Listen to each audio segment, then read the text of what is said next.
When morning came, all the chief priests and the elders of the people conferred together against Jesus in order to bring about his death. They found him, led him away, and handed him over to Pilate the governor. Now Jesus stood before the governor, and the governor asked him, "Are you the king of the Jews?" Jesus said, "You say so." But when he was accused by the chief priests and the elders, he did not answer. Then Pilate said to him, "Do you not hear how many accusations they make against you?" But he gave him no answer, not even a single charge. So that the governor was greatly amazed. Now at the festival, the governor was accustomed to release of a prisoner from the crowd, anyone whom they wanted. At that time, they had a notorious prisoner called Jesus Barabbas. So after they had gathered, Pilate said to him, "Whom do you want me to release for you? Jesus Barabbas or Jesus, who is called the Messiah?" For he realized that it was out of jealousy that they had handed him over. While he was sitting on the judgment seat, his wife sent word to him, "Have nothing to do with that innocent man, for today I have suffered a great deal because of a dream about him." Now the chief priests and the elders persuaded the crowds to ask for Barabbas and to have Jesus killed. The governor again said to them, "Which of the two do you want me to release for you?" And they said, "Barabbas." Pilate said to them, "Then what should I do with Jesus, who is called the Messiah?" All of them said, "Let him be crucified." Then he asked, "Why? What evil has he done?" But they shouted all the more, "Let him be crucified."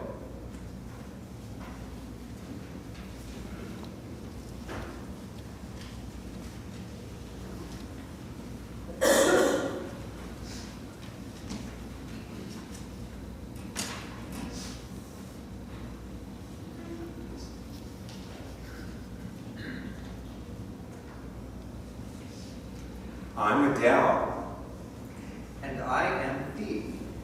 As far back as I can remember, it's always been Fee and me together. We're like two halves of the same person. I am the better looking half. That's right. But I'm older and wiser. By a minute. Before we were rescued, we were never apart. I remember the woman taking us from the dark room where we lived to the dark outside too. She brought us to a faraway place of rocks and caves and gave us a bag with food in it and left. And never came back. We were so afraid. We cried and held onto each other, trying to keep warm in the caves. We saw people, but hid from them because everyone who came to live in that place was dead. Everyone except us. What Adele means is people brought the dead to this place. They left them there, just like we were left. We took care of them and kept watch so they would be safe. We slept in the daytime, hiding ourselves in the tombs, and we kept our people company through the night. At night, we looked for food. There were fruit trees all around and water. When the swineherds on the hillsides killed a pig to eat, we would sneak into their camp while they slept and take whatever they discarded. We gnawed on the pig bones until there was nothing left, inside or out. As we survived and grew, we made tools from the bones, sharpening them into knives to cut branches from the trees. We cut linen from the shrouds covering our dead friends, learned to make fires by watching the swineherds. We were discovered one very cold night while sneaking back to the tombs from the swineherds' camp. We stumbled over one of them in the bushes. He ran after us, but stopped at the edge of the graveyard. He would never have found us in the dark. The next day, the man who chased us came back with some other men. When they found us sleeping in one of the tombs, they dragged us out into the open, yelling and screaming at us. We didn't understand them. They sounded like the wild animals of the night, and we began to howl in response to their howling. They beat us and left us with our hands and feet bound by leather straps. Fee was beaten so badly, he was unconscious for a long time. I rolled over onto my knees and I chewed the leather straps off his hands and feet. When he finally came to and was able to move, he cut my bindings and we crawled back into the safety of the tombs. There was always a chance that we might be discovered. But until now, we hadn't realized that discovery might cost us our lives. We had to figure out how to keep people away from us, away from the tombs. We had to frighten them away. After that, when people came to bury their dead, we growled and we snarled from behind the rocks and we shook the bushes. Most people ran away. When the swineherds came looking for us, we were ready with slings and stones. We had excellent aim. We were older, bigger, and much stronger. If they came near, we would jump up and down from the rocks and ran after them, slinging stones at their heads and their hind ends. No one came near the tombs anymore because we made it a fearful place. It was the only way we knew to be safe in our home. Until that day, Jesus, the Galilean, came and changed everything. We were tending our gardens and pruning our fruit trees when we noticed him just watching us. So we became fierce, stooping low and growling. Moving towards him with our hands raised, ready to lunge if he didn't run away. We shouted and cried out in our language, "What are you doing here? Go away! You have nothing to do with us!" He did not move. He didn't blink an eye. I had never seen such a face. There was no fear in his face. His eyes weren't like the eyes of the people who brought their dead to the tombs. His eyes weren't like the eyes of the swineherds who beat us. The noises he made were strong noises, but they didn't sound sad or angry or mean. We didn't understand his sounds. We had to protect each other and our home. We ran straight at him, screeching our loudest and most terrifying cries. We planned to knock him down and then let him scramble away. But we didn't knock him down. We slammed into his body full force, both of us. But he didn't falter, didn't move. Instead, he wrapped his arms tight around us and held us close. We were both stunned. totally unprepared for whatever this manner of attack was. Suddenly, I felt strangely warmed inside, and I stopped struggling. I saw the calm expression on Fee's face, and I realized that for the very first time in my life, I wasn't afraid for him or for me. Every muscle in my body gave up its tension, relaxing in the Galilean's unbreakable embrace. It may have been minutes, or it could have been hours that he held us. I think I might have fallen asleep. But I awoke to the commotion on the hillside.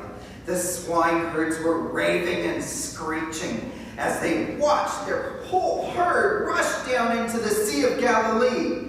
They looked in our direction and saw us standing beside Jesus. Shaking their fists at us, they ran away. Later that day, the swineherds returned. This time they brought many people with them. Some of them were carrying sticks and torches of fire. They spoke their words, and Jesus took each of us by the hand and led us away down the hill where we got into a boat and crossed the sea to his home. That day, our lives began all over again.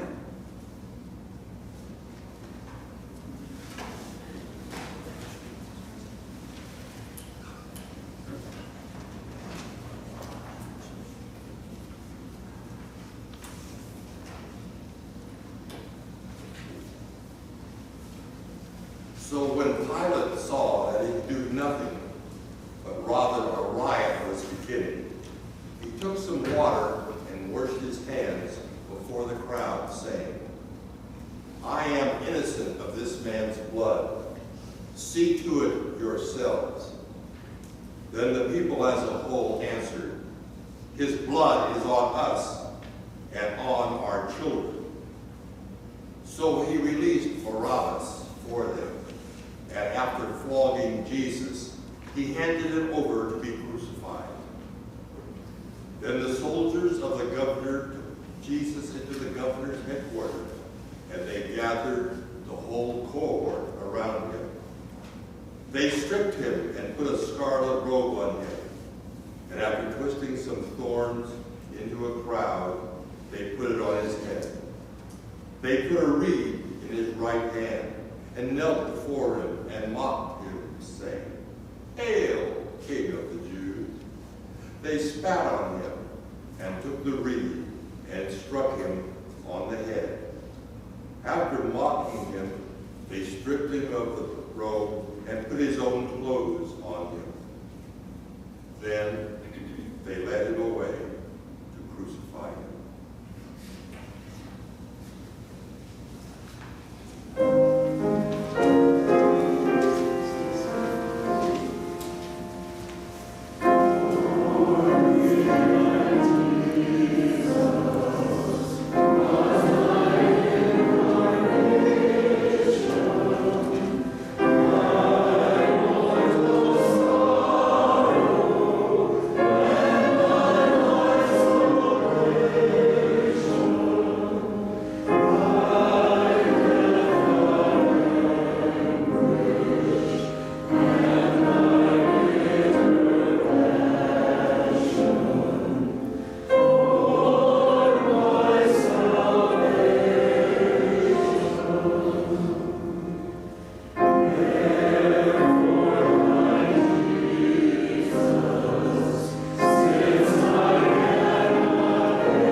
As they went out, they came upon a man from Cyrene named Simon.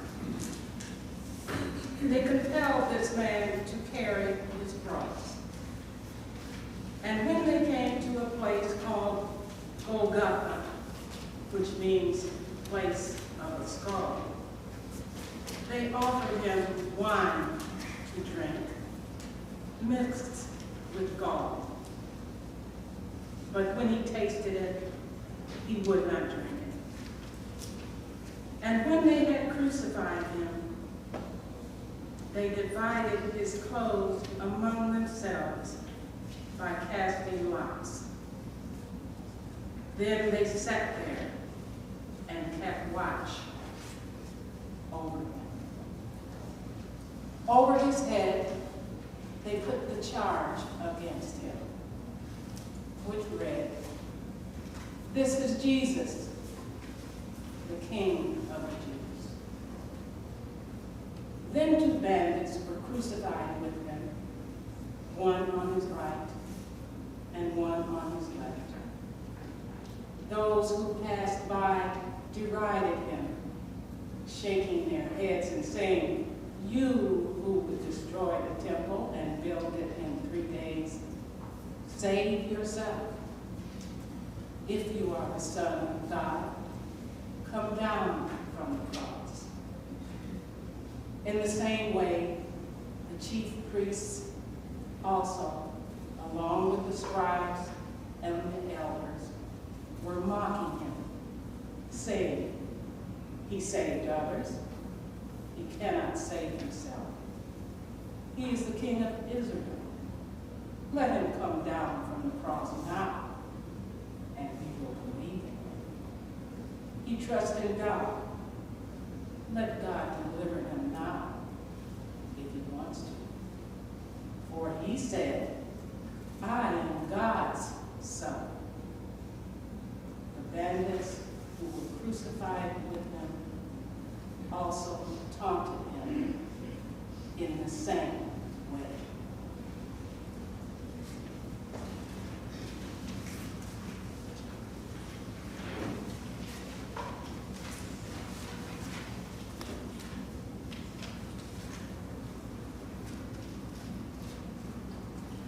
My mother can be a real pain. I mean, I love Serafina, but she can be a handful when she gets pushy. She runs a very successful business as a merchant in purple goods. She is well known and respected, and people will wait months for her custom-dyed fabrics. However, when she is on one of her missions to right a wrong, or running around recruiting supporters to chastise the city officials for shirking their duty, everyone avoids her. She goes to the city fathers on a regular basis to remind them of their responsibility to clean up the sewers, fix the dangerous potholes in the road, get the litter off the streets, and round up the overabundance of stray dogs. She also takes in strays. We have 3, and one of them's pregnant. She warned the city that their shoddy attention to detail was bad for business. In a tourist town and major trade cities, bad smells and starving dogs tend to drive the tourists away. Serafina isn't afraid of anyone and never hesitates to speak her mind. She's not an angry or an unreasonable woman. She is passionate and persistent in her pursuits. The truth is, her arguments are usually sound and her requests fair. More often than not, she doesn't win arguments. She simply wears down her opponents. But you see, Serafina has been on her own since she was 16 and had to learn to stand on her own 2 feet. When I was 2 and hadn't started to walk yet, Mom took me to see a physician who said I had weak muscles. He called my condition hyperkinesia. He told her there was no cure. Serafina wasn't insulted. She just decided to take matters into her own hands. She gave what she called my cranky nerves a daily workout. She exercised my arms and my legs for me. She kept up that routine every day, and eventually I could walk. In the beginning, I would just lose my balance and fall, but I was very determined as a little girl, and I picked myself up. When I was old enough, I asked Serafina about the jerky movements. She explained it this way. You have cranky nerves that yell at your muscles. Every time they yell, your muscles jump because they're startled. Whenever an unpredictable sudden movement of my leg or my arm or my face betrayed my cranky nerve condition, Serafina simply refused to notice. I was teased unmercifully by some of the neighborhood kids who pointed at my wide walk and ran away if my arm or my leg was suddenly startled.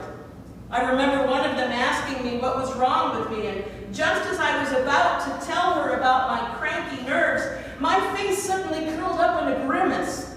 The girl screamed and ran away.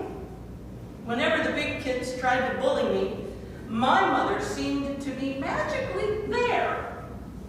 She would grab the ringleaders by the arm or the ear, drag them off to their own homes, and hand them off to their parents, telling them in no uncertain terms that there had better not be a next time.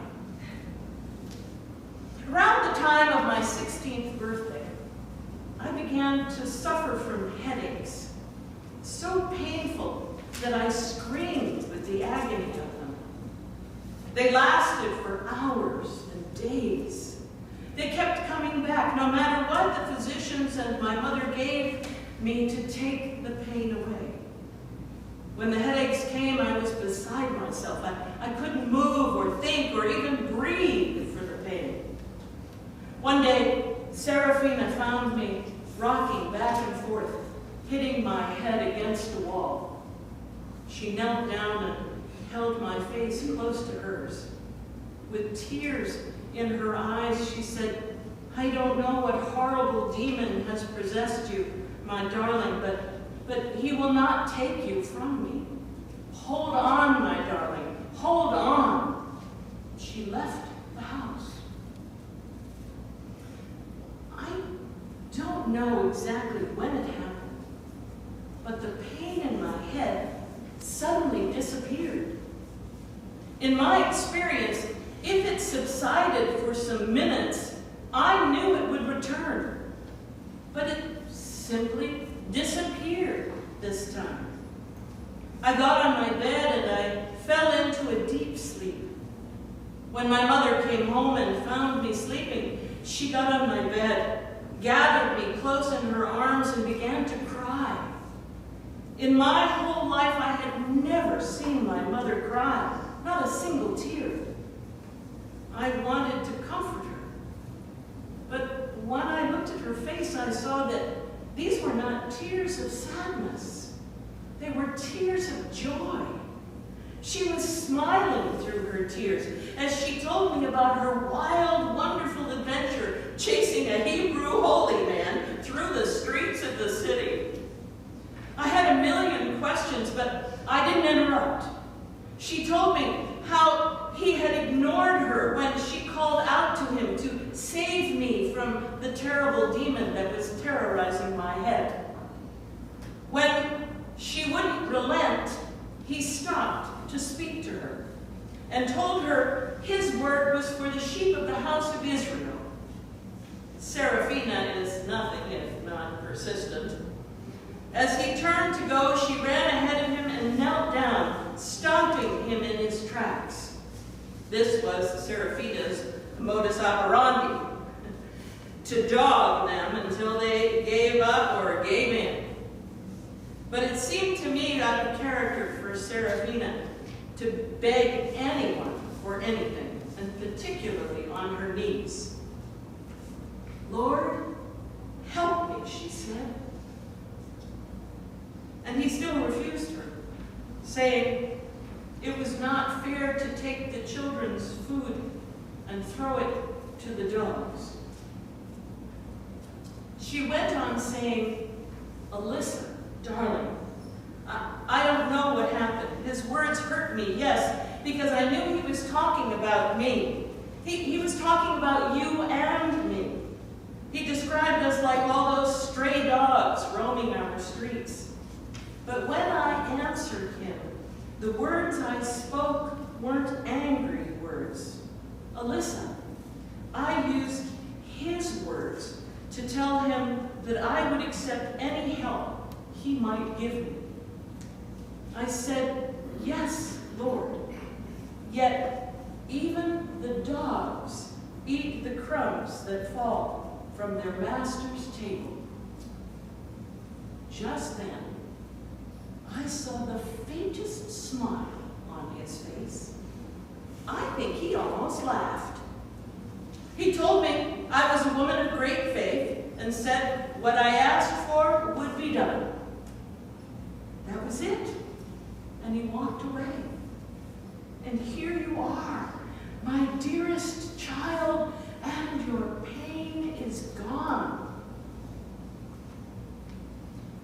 When we awoke the next morning, we looked at each other tentatively, as if searching for signs of the terrible headache's return. I felt well. We dressed and we set out to find the holy man whose followers called him Jesus. Serafina insisted that we thank him. I suspected this would be a grand and public show of appreciation. But when we found Jesus, he was sitting by himself peacefully looking out at the sea. He appeared to be about the same age as my mother. When he saw Serafina, he stood up, and the smile on his face was one of admiration. He was grinning so broadly, I could see laugh lines gathered at the corners of his eyes. He was delighted to see us. My mother placed something in my hands and motioned me forward. As I offered Jesus the gift, he held my hands in his. I looked down and saw for the first time the most stunning of all the purple robes my mother sold. It was a robe made for royal shoulders. Still smiling, he flung the glorious robe over his shoulders with a grand flourish and waved goodbye to us as we headed back to town. As we walked along, I realized, perhaps for the first time, that my mother and I were the same height. I took note, too, that I was walking along beside her, not behind, trying to keep up. The fluid movement of my arms and legs was a wonder to me. I lifted my skirts and jumped up a little ways, landing, to my astonishment, solidly on the ground. I could lift my leg high and kick my foot out. I wanted to run, so I did. I ran all the way back to town.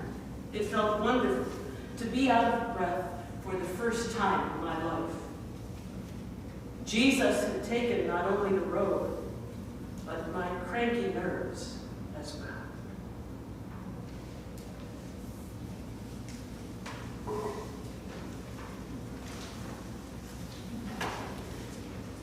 Matthew offers the only account of Judas Iscariot publicly repenting of his betrayal of Jesus.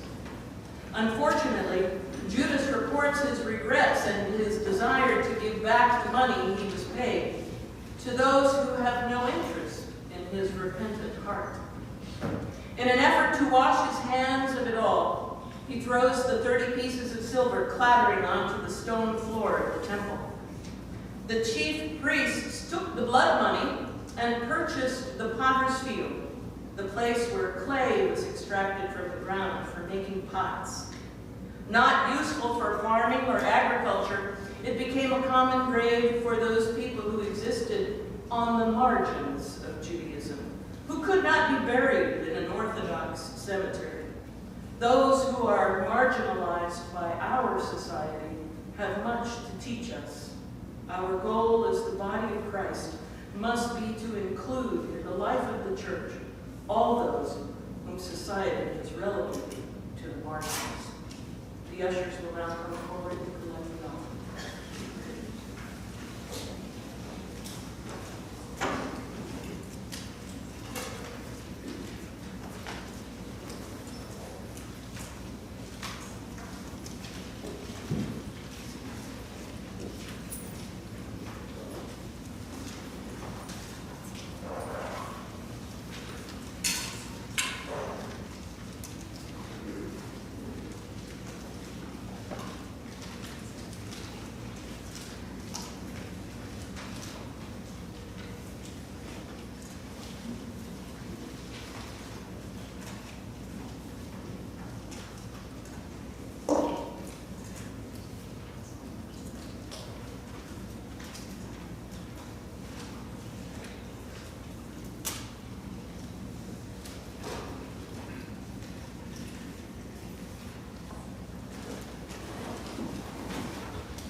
From noon on, darkness came over the whole land until 3 in the afternoon.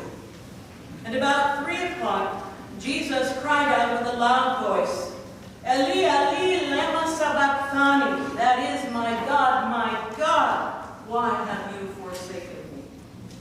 When some of the bystanders heard it, they said, this man is calling for Elijah. At once, one of them ran and got a sponge, filled it with sour wine, and put it on a stick and gave it to him to drink. But the other said, wait, let us see whether Elijah will come to save him. Then Jesus cried again with a loud voice and breathed his last. At that moment, the curtain of the temple was torn in two, from top to bottom. The earth shook and the rocks were split. Now when the centurion and those with him who were keeping watch over Jesus saw the earthquake and what took place, they were terrified and said, truly, this man was God's son. Many women were also there, looking on from a distance. They had followed Jesus from Galilee and had provided for him.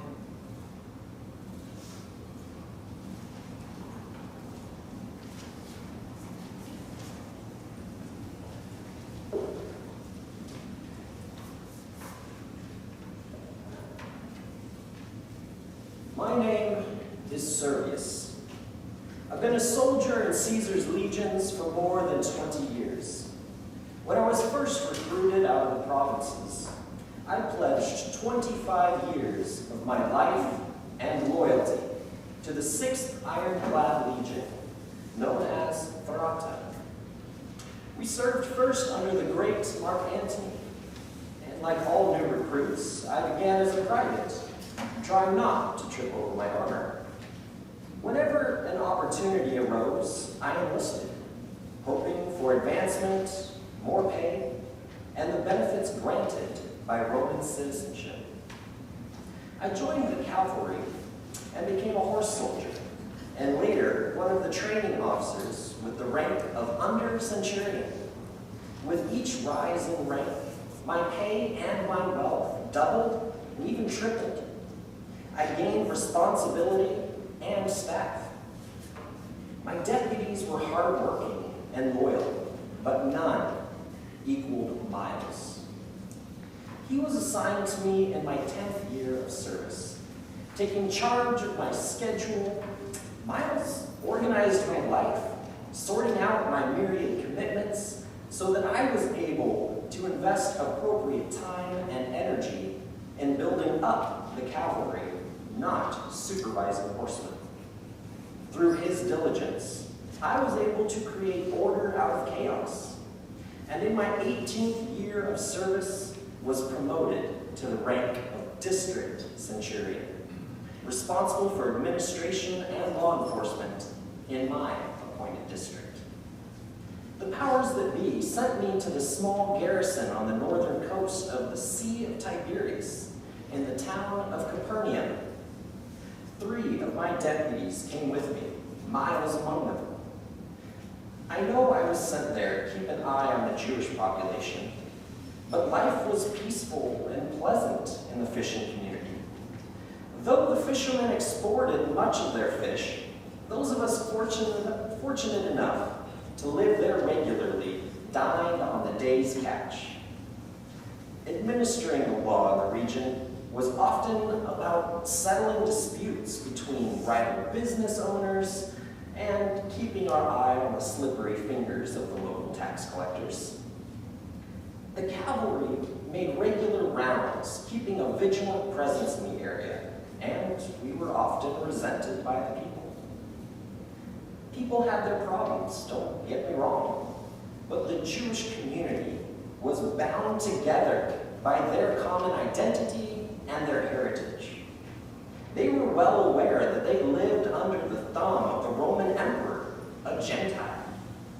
They waited with certainty for their day of triumph and redemption, when God's Messiah would present himself. I didn't spend much time wondering about the arrival of their Messiah, having pledged my undying loyalty to Caesar, Rome's own Messiah and Son of God. When the man named Jesus came from Judea and began to teach about the kingdom of his God, everything changed. For one thing, the fish my soldiers and I looked forward to eating every day were no longer in plentiful supply. Crowds of people lined the shore of the lake, listening to him speak from a fishing boat, but no one was out actually catching fish. He spoke to the crowds everywhere, teaching in their synagogues and on hillsides, but he didn't incite his listeners, he blessed them. They listened to him for hours as he encouraged them and warned them against judging one another. People also claimed he was a healer, touching away leprosy and praying away blindness. I busied myself with my administrative tasks until I was called away to Jerusalem to meet the new governor of Judea. I had no qualms about leaving Miles in charge of the garrison, but not long after I left, he had a terrible accident. His horse was startled by a snake in the road and shied away so violently that Miles was thrown off. He landed on an outcropping of jagged rocks, and when he managed to recover his breath, he found he couldn't move. The soldiers carried him back to the garrison where physicians attended to his needs as best they could. But all said, there was nothing they could do. His back had been broken. When I received word of what happened, I hurried back to Capernaum. Miles had been my right arm, my closest friend for nearly a decade. I loved him as if he was my own son. I brought him to my home where I could supervise his care personally. But in spite of my best efforts, he was still wasting away. Miles' diligent and inexhaustible spirit was ebbing away. Soon, he would give up on life. And that was a loss I could not bear. Desperate, I mounted my horse and began to ride. I had no idea where I was going or what I was riding toward or away from. And suddenly, as if appearing out of nowhere, Jesus, the Holy Man, was walking towards me. I reined in my horse.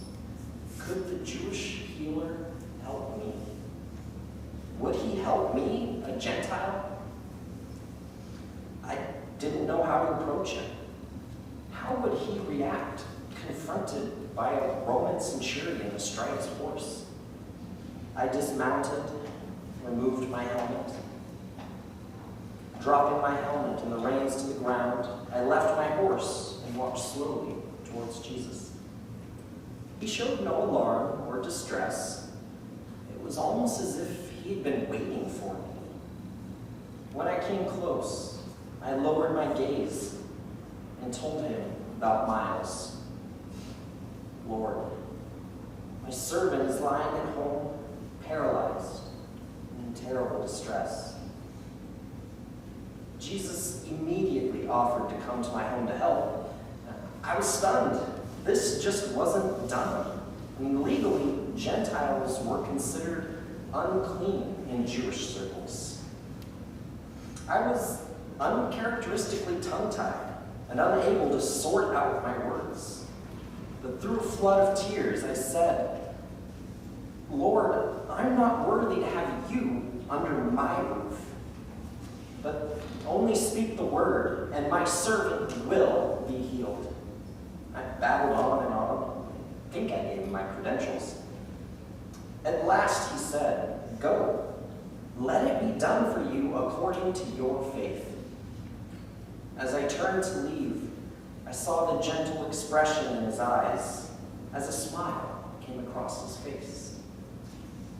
When I got back to the house, Miles was standing by his bed at attention. And all I could do was fall on my knees, sobbing with relief. I saw Jesus many times after that.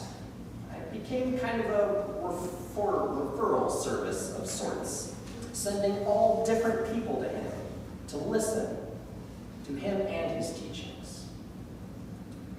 When I was transferred 3 years later to take charge of Pontius Pilate's Praetorian Guard, I hated to leave Capernaum. I left the people in good hands. Miles was their new district centurion. In Jerusalem, I found crucifixions were not rare.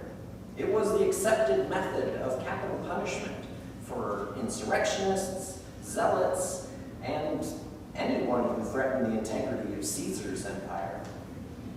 But when Jesus was brought before Pilate to stand trial, I wanted to hide my face in shame. Our eyes met, and it was as if I could read every one of his thoughts. Relief, perhaps, at recognizing a friend. Fear, determination.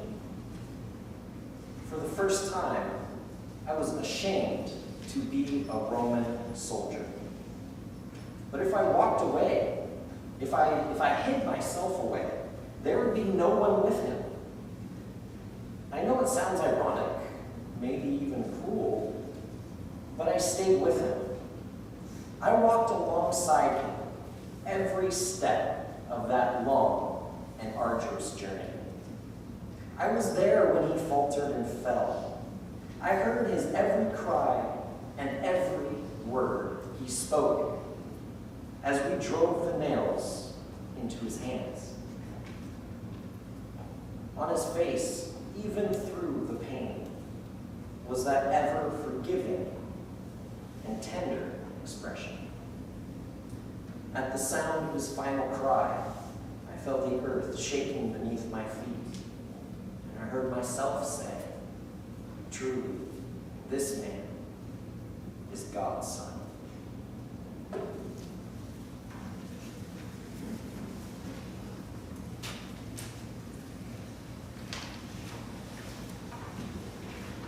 When it was evening, there came a rich man from Arimathea named Joseph, who was also a disciple of Jesus. He went to Pilate and asked for the body of Jesus. Then Pilate ordered it be given to him. So Joseph took the body, wrapped it in a clean linen cloth, and laid it in his own new tomb, which he had hewed in the rock. He then rolled a great stone to the door of the tomb and went away. Mary Magdalene and the other Mary were there, sitting opposite the tomb. The next day, that is, after the day of preparation, the chief priests and the Pharisees gathered before Pilate and said, "Sir, we remember what that impostor said while he was still alive. After 3 days I will rise again. Therefore, command that the tomb be made secure until the 3rd day. Otherwise, his disciples may go and steal him away and tell the people, 'He is risen from the dead.' And the last deception would be worse than the first." Pilate said to them, "You have a guard of soldiers. Go, make it as secure as you can." So they went with the guard and made the tomb secure by sealing the stone.